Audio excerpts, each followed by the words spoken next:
kalau saya sih takutnya dengan sekarang ini adalah kita justru menghargai orang yang merusak, bukan yang melindungi. Itu yang Oke, dalam oke. proses avoiding deforestation, red segala macam ini sekarang itu, atau dengan Norway sekarang itu harus dicari, justru yang harus kita lindungi, kita kasih insentif adalah orang yang melindungi, Memprotek ya. bukan orang yang merusak dulu.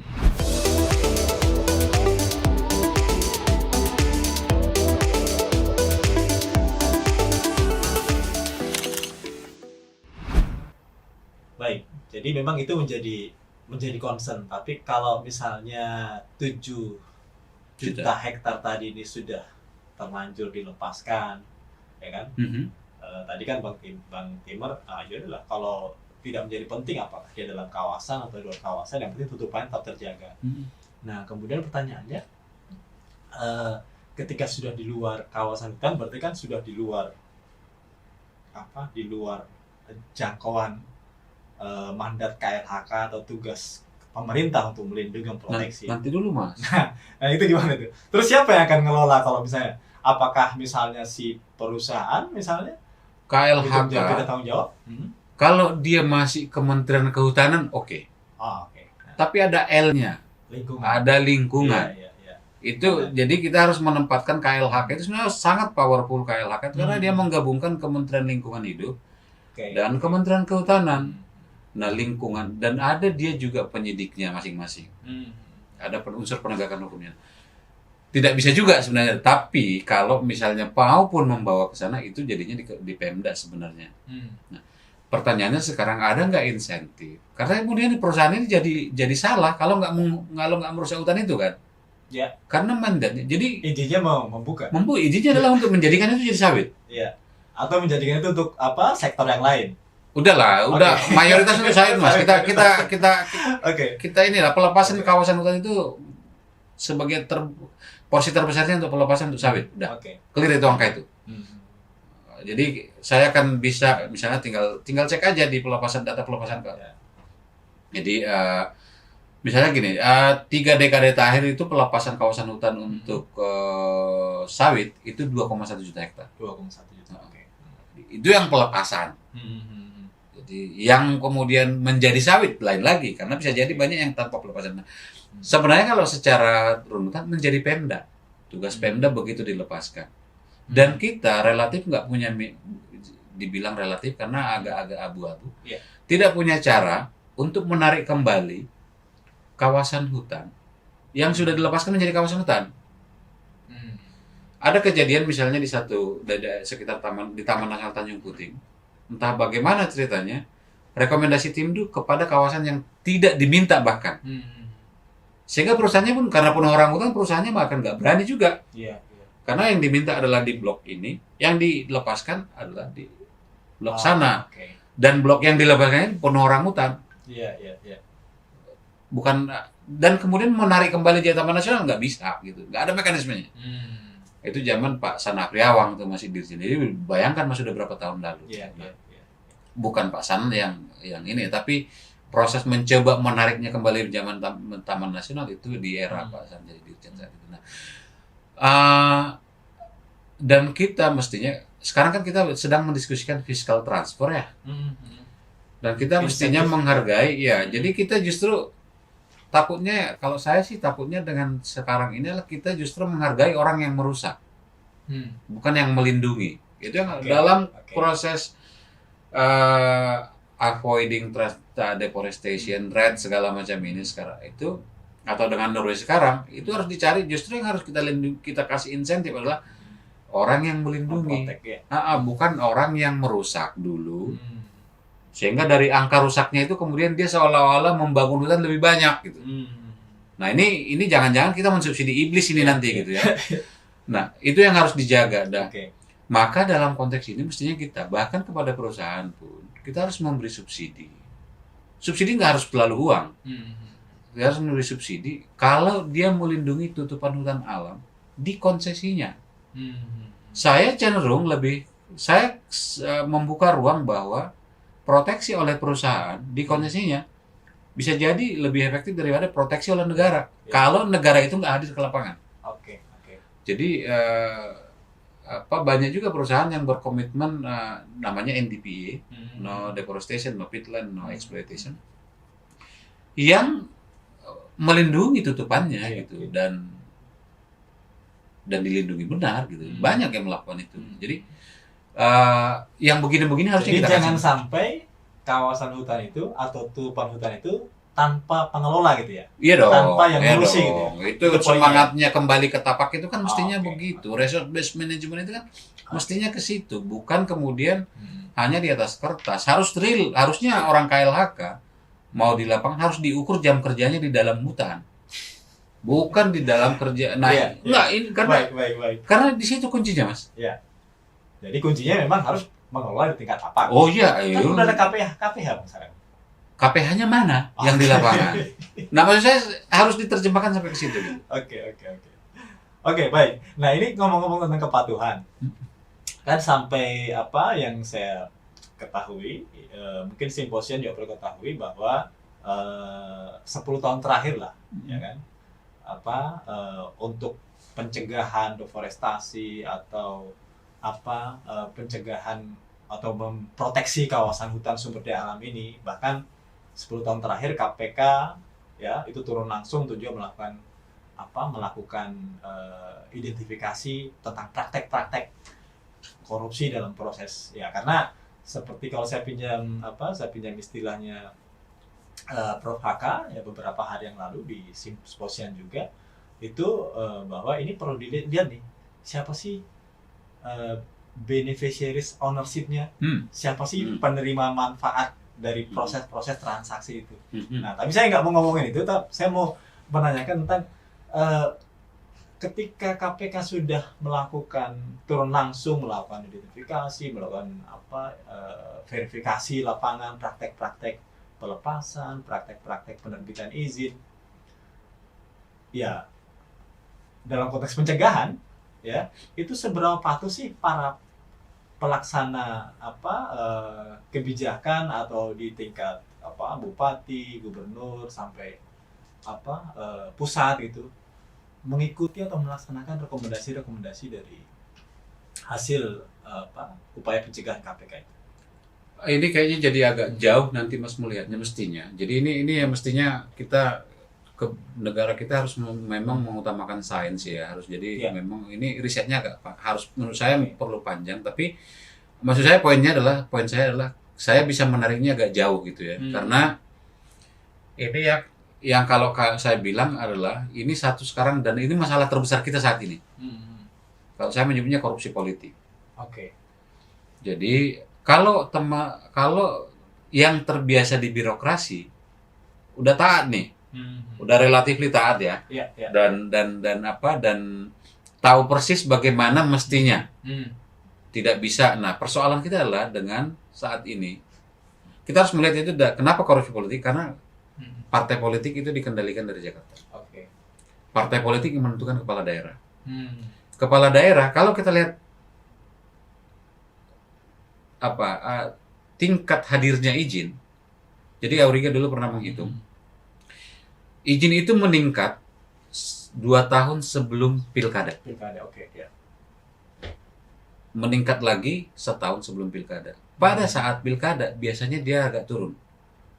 Tapi meningkat kembali setahun sesudah pilkada. Artinya bupati-bupati, gubernur itu ingin mengembalikan modal kampanyenya dengan menerbitkan izin. Karena satu izin bisa, kajian KPK itu bisa sampai miliaran ya, bisa satu izin bisa sampai 4 miliar gitu ya. Nah, selesai dia biaya kampanye, karena biaya kampanye juga satu lagi biaya kampanye mahal. Mestinya kalau menurut saya kita jadi balik aja ke Jerman, ikut aja Jerman. Partai politik itu mestinya biaya negara, kampanye biaya negara, maka karena biaya negara dan nggak boleh dari luar, dia harus melapor dan boleh diaudit BPK. Sekarang kan kita nggak, kita nanggung nih. Negara ngasih, tapi boleh juga menarik dari tempat lain. Kemudian mau menarik dari tempat lain ini daerah abu-abu yang kita duga. Nah, dalam konteks ini, karena izin itu semua di daerah, termasuk menteri juga kan dari partai politik belakangan ini gitu ya. Jadi agak susah kita. Nah, jadi terbawa semua kepada politik. Nah, bukan semua, mayoritas ya. Dan ini yang membuat kemudian budaya atau kultur birokrasi itu jadi amburadul jadinya gitu. Jadi udah ada komitmen izin dulu sebelum dia jadi bupati atau sebelum jadi, begitu dia jadi pejabat penyelenggara negara, dia akan balas budi dong gitu. Yeah. Nah ini yang membuat masalah kita sehingga kemudian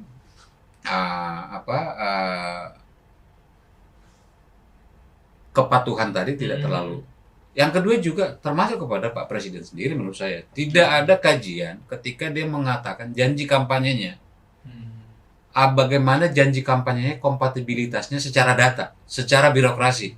Yang terjadi kan sekarang jadi gini, jadi ada proyek strategis nasional yang bisa jadi nggak tepat. Misalnya yang masuk Tempo kemarin yang lumbung pangan di Tugu Api di Kalteng. Bagaimana bikin sawah di daerah yang udah bukan, memang tidak akan jadi sawah, dan kalau sawah akan jadi produksi aki gitu, yang bikin kebakaran terus menerus di sana, nggak akan jadi itu sawahnya gitu. Nah, harusnya yang begini. Jadi proyek-proyek strategis itu harusnya melalui kajian yang panjang dan janji-janji kampanye itu ada. Nah, kita dalam konteks KPK pun kebetulan adalah KPK saat ini di situasi yang juga menurut saya perlu diperhitungkan lagi, ditimbang ulang lagi, karena undang-undang KPK-nya yang baru membuat itu rusak semua. Jadi lagi-lagi korupsi politik, Mas, karena undang-undang itu dibikin oleh pemerintah dan DPR yang membuat kemudian, nah, dalam konteks itulah pencegahan menjadi agak susah saat ini situasinya, karena nuansa politiknya jauh lebih tinggi daripada teknikalitisnya. Nah, dan dilihat aja semua proyek strategis nasional yang terjadi adalah kemudian kajian lingkungan hidup strategisnya harus menyesuaikan agar jalan proyeknya. Bukan kemudian bukan menjadi filter, ini nggak cocok, nggak boleh. Yang terjadi adalah adjustment, dan itu dari atas, dan daerah itu hanya ngikutin menurut saya. Jadi masalah kita sebenarnya adalah bahwa masalah kita di Jakarta. Selesaikan Jakarta, 60% masalah Indonesia selesai. Tapi bahwa penyelesaiannya aktivitasnya arahkan ke daerah. Jadi akarnya di kebijakan dan politik di Jakarta. Aksinya mestinya ke daerah. Jadi uang untuk pelaksanaannya itu mestinya ke daerah, jangan di Jakarta. Orang Pemda yang diperbanyak, bukan kementerian yang diperbanyak. Nasional itu mestinya lebih kepada integrasi. Gitu-gitu.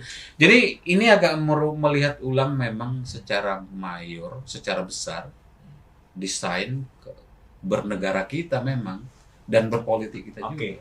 Ini kayaknya topik yang lain. Itu dia makanya itu. Topik yang lain. Kembali ke, jadi emang kepatuhan itu emang sangat secara normatif administratif ya, kalau di birokrat itu relatif ini ya, sudah mulailah perbaikan seperti itu.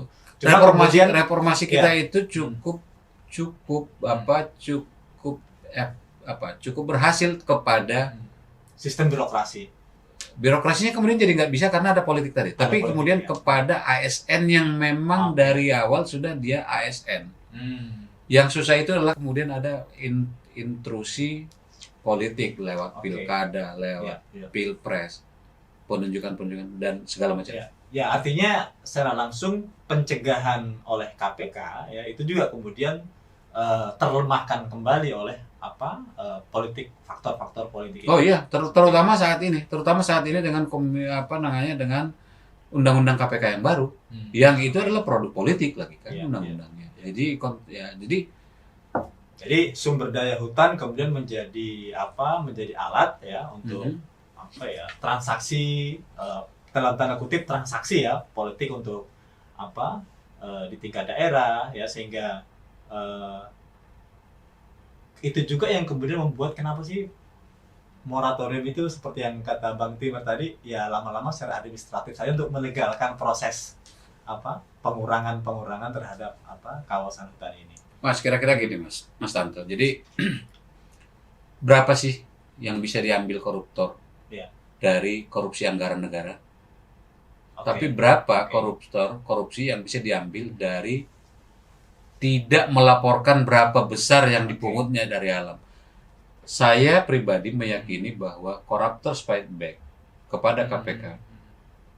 Penyerangan paling besar kepada KPK secara sistemik yang saat ini justru karena KPK masuk ke sumber daya alam. Justru karena kemudian misalnya bagaimana kajian KPK menemukan bahwa sekian triliun dari kayu yang ditebang saat ini itu tidak ke negara. Tidak ke negara. Ya. Bagaimana sekian triliun dari pungutan tambang, bukan sekian, bahkan Ya, ya. puluhan triliun per tahun gitu ya. Bagaimana misalnya gini, jadi ketika korupsi minerba yang dilakukan KPK, bagaimana dia penerimaan negara dari tambang naik menjadi 10 triliun ketika pada saat yang sama karena KPK ada pencabutan 1.000 izin dan harga tambang batubara terutama saat itu turun sampai 30%-nya. Jadi kebayang tuh, tapi sudahlah izin-izin dicabutin 1.000-an izin. Yang tadinya kita 12 ribuan izin kita. Sekarang jadi sekitar 6 ribu kalau nggak salah. Nah, harganya jatuh sampai 2 kali. Tapi kemudian penerimaan negara naik 10 triliun.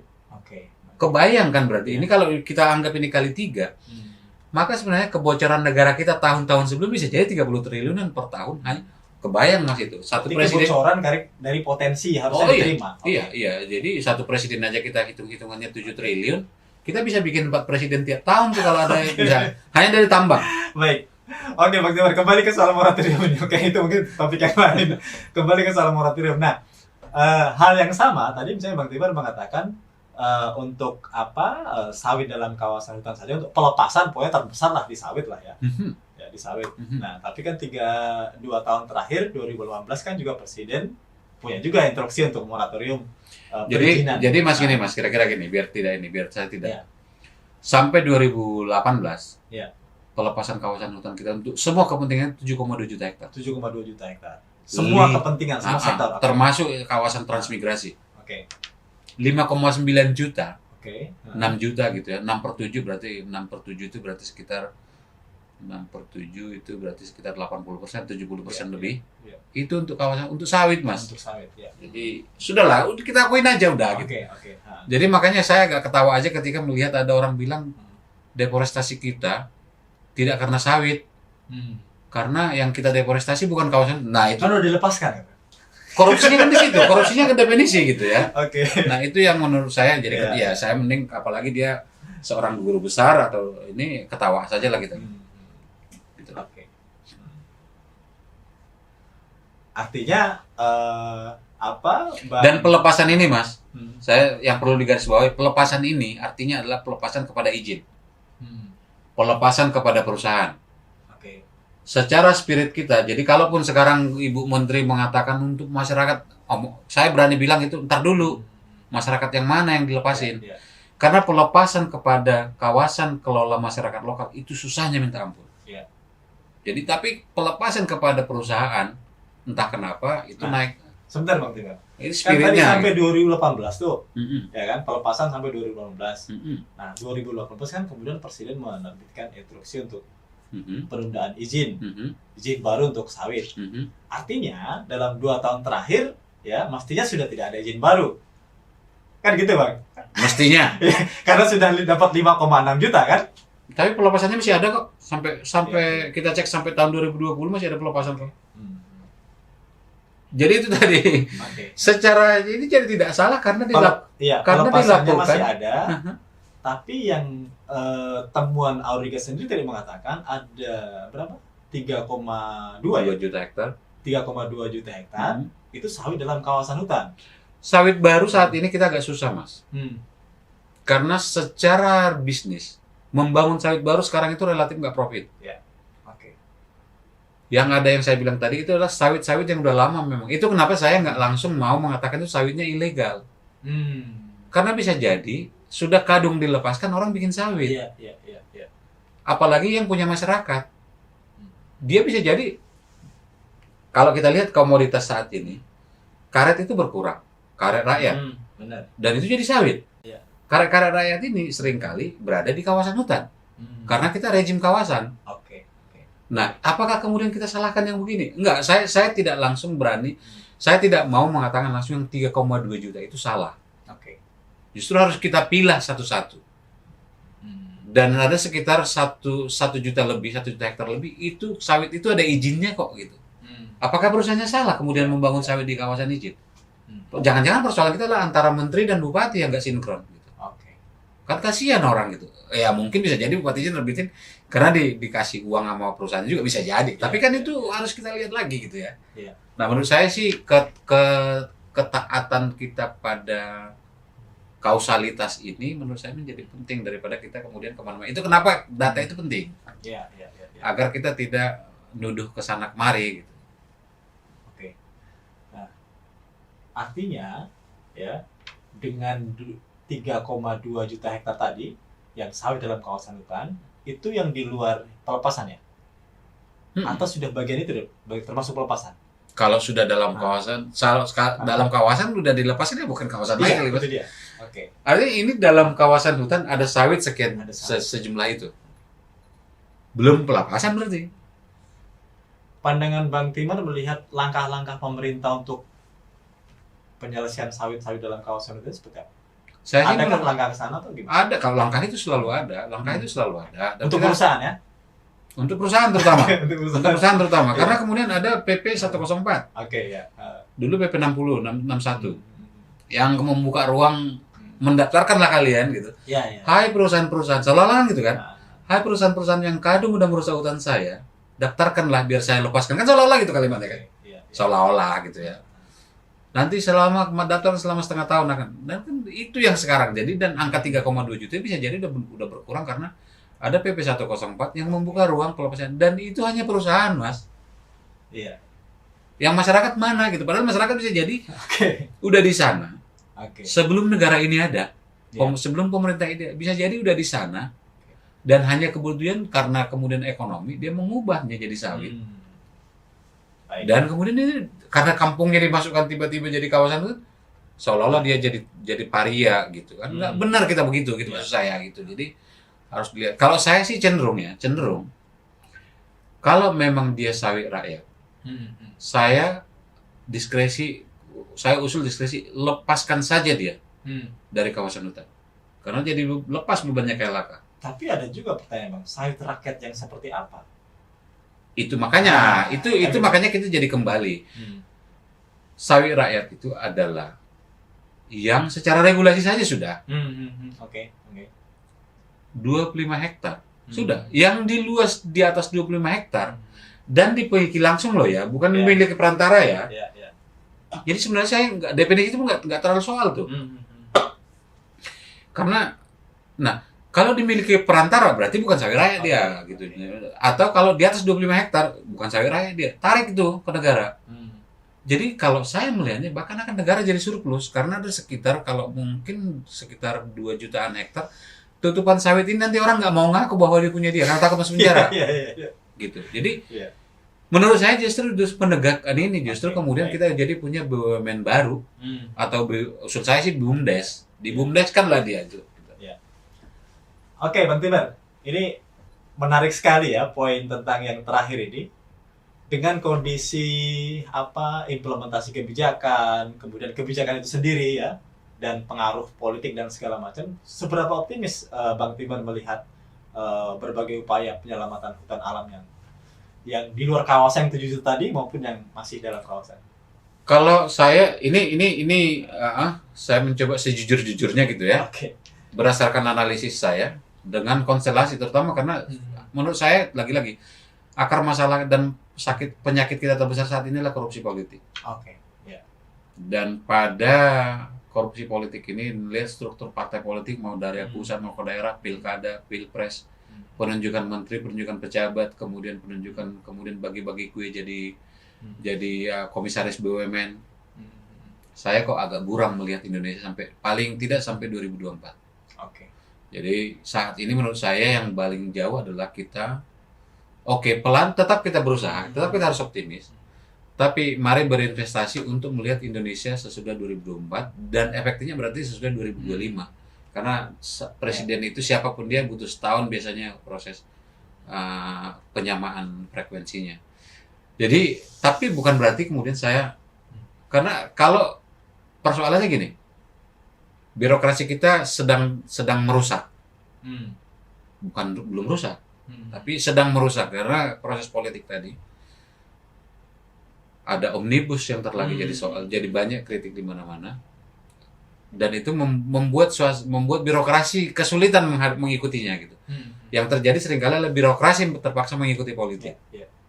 Dan kita melihat dunia sedang mengalami ini, nggak fenomena Indonesia saja. Bagaimana Amerika Serikat, bagaimana Inggris, bagaimana Filipina, bagaimana Brasil. Fenomena ini sebenarnya mengglobal. Nah, kita harus mencari cara investasi lebih besar pada pilkada yang ini ada Desemberan ini. Tahun ini kan akan ada ramai pilkada ya. Pilkada dan pilpres nanti. Menurut saya investasinya ke sana. Dan tapi bukan berarti kita tidak tetap. Dan salah satu cara yang menurut saya saat ini harus kita lakukan adalah kampanye kepada konsumen. Agar kemudian tidak membeli misalnya produk-produk yang mendeforestasi. Bukan boikot ya, kita tidak pernah. Kita tidak pernah memboikot satu produk. Tapi kita tidak menyubsidi, tidak memberi insentif kepada produk-produk yang dihasilkan secara merusak. Oke, baik. Bang Timer, terima kasih.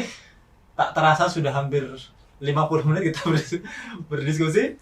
Baik, simposian sekalian, ternyata tantangannya ke depan tidak semakin ringan ya, semakin berat untuk bagaimana memastikan pelestarian dari hutan alam kita, baik yang sudah berada di luar kawasan maupun yang masih dalam kawasan. Tadi kalau data Auriga mengatakan kurang lebih 7 juta hektar itu hutan alam yang masih kondisinya bagus sekali ya, dengan kekayaan biodiversity maupun flora dan fauna ini sudah berada di luar kawasan. Nah, tentang bagaimana cara ngelolanya, yang menjadi garis bawah adalah jangan sampai kawasan-kawasan hutan alam yang di luar kawasan ini nihil pengelola atau tanpa pengelola, tanpa pengurusan. Itu yang menjadi poinnya. Baik, simposian sekalian, demikian edisi kita pada hari ini. Terima kasih Bang Timer sudah hadir di sini. Sampai jumpa pada edisi berikutnya. Assalamualaikum warahmatullahi wabarakatuh. Waalaikumsalam.